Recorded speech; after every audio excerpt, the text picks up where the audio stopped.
This video is addressing an offensive problem that is really limiting our scoring chances. So this change needs to happen immediately, and this video talks about middle lane drive quite a bit. So here we go. Right away, we get that puck out to Logan, and now this is what I want to see. This guy and this guy, how are they supporting through the middle? So this is exactly what happens when we don't have a middle lane drive. Right? Nobody's busting through the middle, so that allows their back checker to attack Logan, and it allows their D to step up on Logan. Now he's 1-on-2, and instead of having a chance where one guy goes to the net, the other guy comes in high, this guy goes down the wall, hits him with a pass, and we get a shot, we're just stuck with the puck on the wall. Right? That's why we need that middle lane drive. We need somebody going to the net, taking those defense with them. So right here, as soon as that puck comes to Logan, we need our forwards moving up the ice hard. What that does is it takes this guy, and even sometimes this guy back and makes a lot more room for him. Okay, 2 points to make on this one. First one is lanes. So we're going to get into situations like this where, because of how we're back checking, a winger might be in the center's lane. Right here, we've got Logan going up the middle of the ice. We've got our other winger on this side. The other lane is right here, where there normally would be a winger. Wider than the dots, in between the dots, and wider than the dots are the 3 lanes up the ice. When a D has the puck, like Dylan does here, we want guys in all 3 of those lanes, so that if the forecheck takes one away, we can pass to another one. So what that means is, Nico, once we touch the puck, right up this way, realize that Logan's in your lane and get open over here.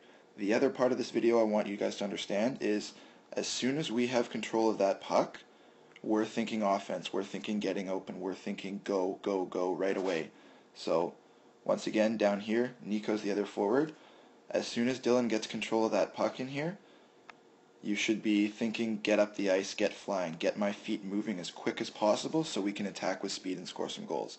Instead, you're kind of going a little bit slow through the middle here, and now you're behind Dylan, and he's missing an option. If you came out this way, he probably would have made that pass to you, especially if you were calling for it and going with speed.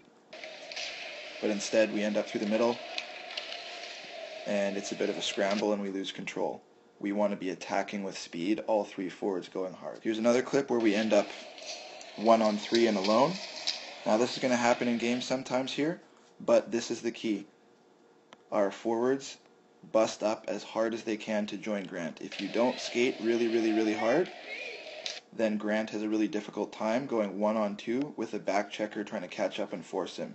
If you don't join in and get ahead of him, it's really difficult for us to get any offense going, because all of these guys can just concentrate right on Grant instead of having to worry about watching somebody else going wide. Right? And then this happens, we don't keep the puck, and it goes back. And here's the end of another one of our breakout clips. So that puck goes wide to Logan. As soon as you see that, these 2 forwards get going. Move those feet really, really hard, really fast, because otherwise this is what happens.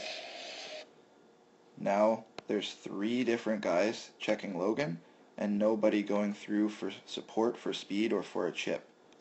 And it's going to be really hard for us to beat 3 guys continuously. Doesn't really work. Here's another one where we leave our guys alone. So forward, forward, forward. One of our guys gets the puck, and watch. 1, 2. Are they going as hard as they can up the ice to support him and get with him? Not really, right? Now he's 1-on-3. What's he supposed to do? He actually makes a pretty good play by delaying it and getting a pass to somewhere else.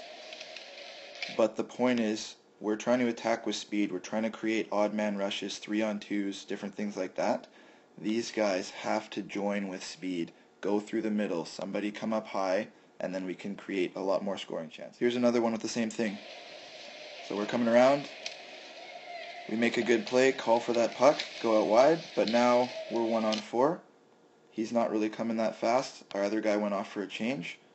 And what do we expect from Logan here? Going 1-on-4 is not going to work very often. We have to have that support coming. Wrapping things up, I'm going back to this clip here. Grant gets control of the puck, and we go up. This is what I want you guys to understand. Yes, we have a lot of turnovers right now in bad areas, close to the blue line and whatnot, but if you don't follow up and really help lead that rush, then you're partially creating the turnover. So it seems like a lot of our forwards are waiting for the other guy who's leading the charge to turn it over, but by doing that and coming in behind him, you're actually contributing to the turnover, because this guy has to go 1-on-3 or 1-on-2 or 1-on-4 like we've seen in these other videos. If we have that support coming through, then this guy has to go 1-on-1, or he can go wide, or he can make a pass through to the middle, and you actually prevent those turnovers.